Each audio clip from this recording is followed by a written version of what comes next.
Let's talk about the Dallas Cowboys, and more specifically about the quarterback of the Cowboys. And if Tony Romo and Dak Prescott are really just the Spider-Man meme, pointing at each other and saying, you, me, that's exactly what we're at now. Todd Archer had told us that he was working on this article.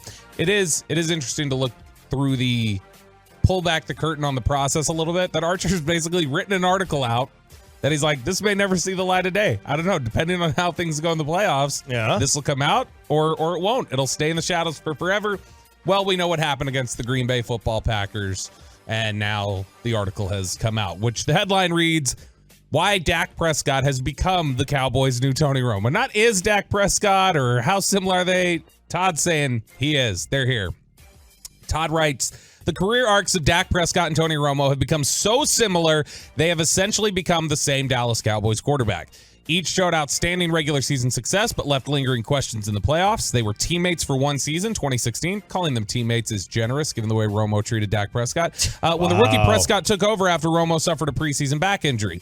Prescott has held the job ever since. They share a beloved underdog narrative. Romo is the undrafted free agent. Prescott is a fourth-round pick. They were selected for multiple Pro Bowls. They set team records. They used the power of their position with America's team to become household names, but neither has done what Roger Staubach and Troy Aikman did by winning Super Bowls, which ties Prescott and Romo together even more.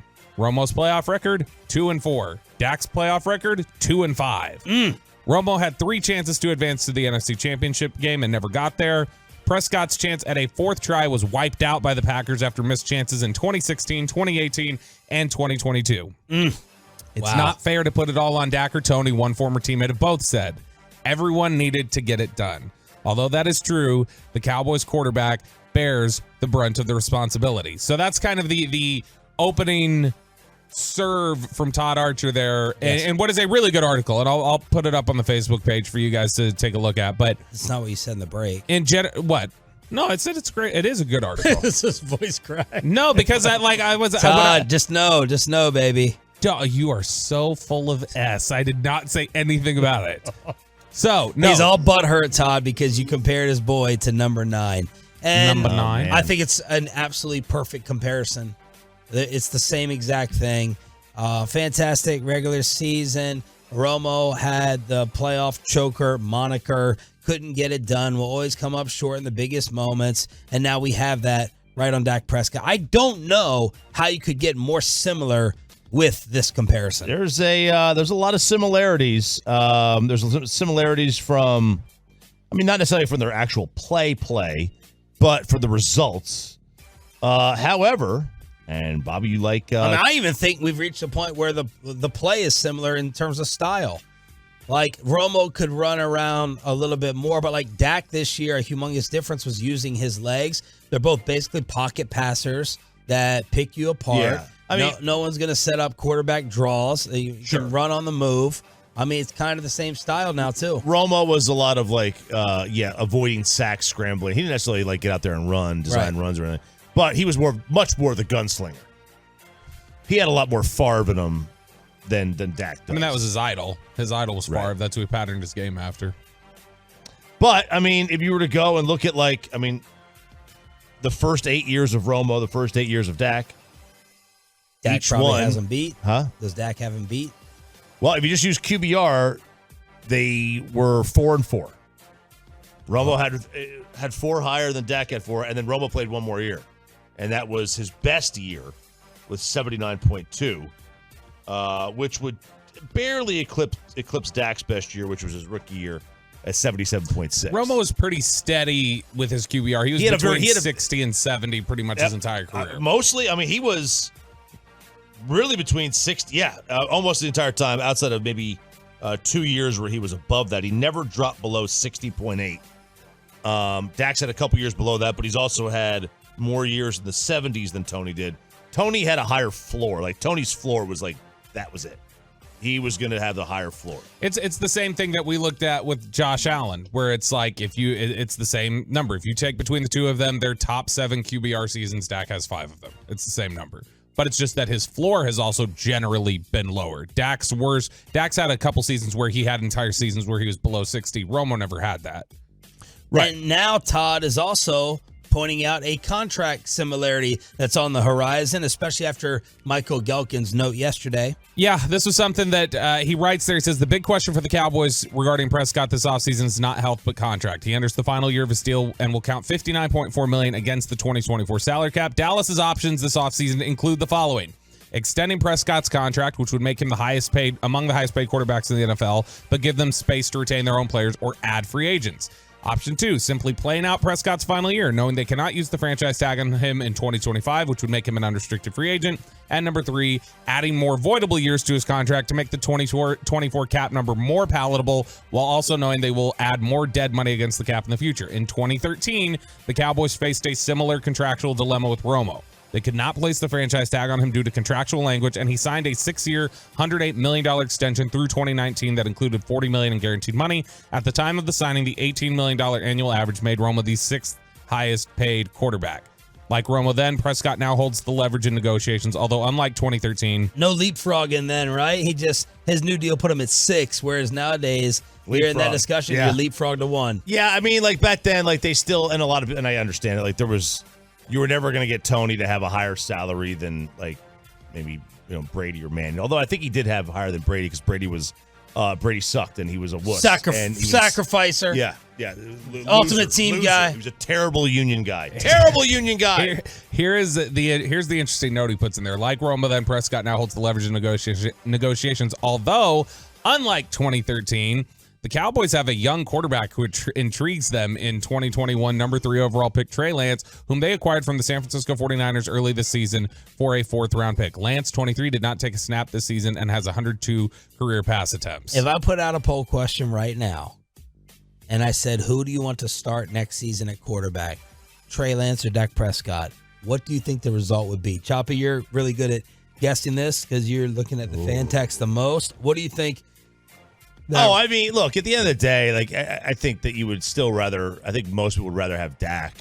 There's the element of unknown is intriguing with Trey Lance. It's intriguing, but there's also, has he played enough games to know, or are we not there yet? I'm not there yet. But like it's again, it is hard to walk away from 12 wins. I understand. What would the result be? I still think Dak would win 65, 70%. I like Dak Prescott. 62-38 is what I was thinking. Dak wins. Okay. Which, by the way, you're talking about 102 career pass attempts at the NFL level, 318 in college. We're talking about over the entire college and professional career. 6 seasons worth, Trey Lance has thrown fewer than 500 pass attempts. I bet Dak had probably more than that this year. He did. He was 6-something.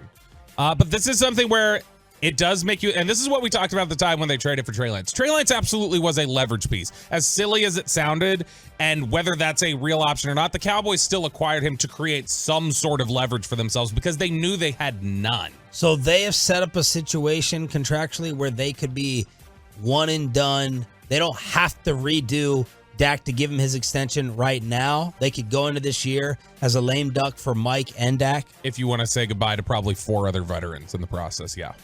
That's what you would have to weigh, is that do we want to retain Stephon Gilmore, Brandon Cooks, DeMarcus Lawrence? Like, do we want to retain these guys bad enough that we're willing to we're willing to make this adjustment on Dak's contract? Or do we say, let's ride it out, let's risk pissing him off and having him then say, all right, I'm done with you guys, and you have to say goodbye to those veterans now? I think that they are very scarred in that building by what happened from 2000 to 2006. And I think they know, if they were to just say, play it out, just go ahead and play it out, and we won't have the ability to tag you at the end, I think they know they'd be playing a really dangerous game. They would be. But everybody talks about like trying something different. We always do. Try something different around here. How about you try something different?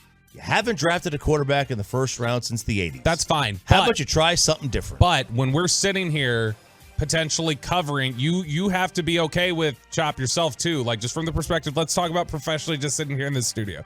You have to be okay with potentially putting yourself in the purgatory of being the 4-13 Commanders every year for the next 3 years. Being the 4-13 Commanders is a great thing because you got the 2nd overall pick, and that gives you the H word, HOPE, hope. Now, I'm not saying. Listen, I agree. I would say if there's anything that Commanders fans have had for a decade, it's been hope. They're so 30 optimistic. Years. It's like, look at all the options we have. How great is this not to have a quarterback? But I agree. But I'm not even saying do it now. Like, you could still draft a quarterback in the first round this year, like the Packers did. Yeah. Sure. You could do that. You could draft a quarterback in the first round if you want. You're not going to get one of the top ones. Well, why can Green Bay do it and we can't? Because they've shown us a proven model. They've been a contender. It's not like they've been a scrub, and this has been their formula and model, and it's worked for them. Sure, Aaron Rodgers was the guy who was thought to go in the top 2. He had what is considered one of the more historic slides. So, I mean, that was fortunate. I don't think that was something like, this was our plan all along. Wait to 24 and grab him. And then Jordan Love, similarly, not slid that far, but he slid further than they had anticipated. Both times it was they took advantage of a slide. Yeah, but Jordan Love's was not to Aaron Rodgers' degree. But it was not. Yes, he was drafted where? What pick? 24, something like that. So the Cowboys are at 24. So let's just say. So Jordan Love will be there. Let's say. I'm just saying. You no, can't. I know. You can crap on it all you want. The Packers formula has worked out for them. So like I know you're against it because it's your boy here playing quarterback, but. It's it's an intriguing question. And let's say even though you'd have Trey Lance and a drafted quarterback. Let's say let's say Jaden Daniels drops to the mid-teens and you move up for him. Ugh. I'm just saying. I know. I get it. Like or Drake May starts a slide, or Michael Penix is available at 24 if you like him. I mean, there's options. Yeah. It doesn't mean you have to go with them. You can do it next year. You can do it now. I still think ultimately what they do is they get an extension done. Yeah, I don't think they have the nerve to stand in there and just stare it in the face and go, sure, let's do it. That's what's going to happen. That's what I'm signing up for as well. Give him his raise. Give him his extension. Because you do. I know there's zero chance that Jerry Jones is going to screw around with that in his later years. Zero. Zip. Zero. Nada. He's not playing around with that. It is Dak Prescott until the end of Dak's career if Jerry is still around for it. That's what's happening. Because, Chop, I know you think it's a one-off. This is career peak for Dak. He's never going to get any better. Sean, you're more of the opinion, I think, from what you said, is that you think that this has the potential at least to be more indicative of this is kind of who he is now, and you might be able to win with that. Well, here's my question for a future discussion that's, has me thinking twice.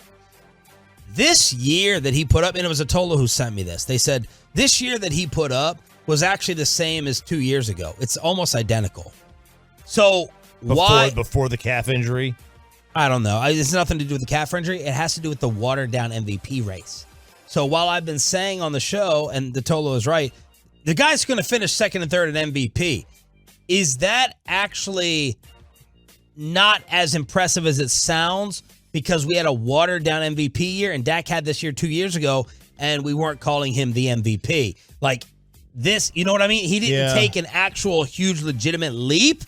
It was the rest of the candidates came back down to earth, which is true. No, well, it's also like we are in a lot of people do believe this is a more watered down quarterback era.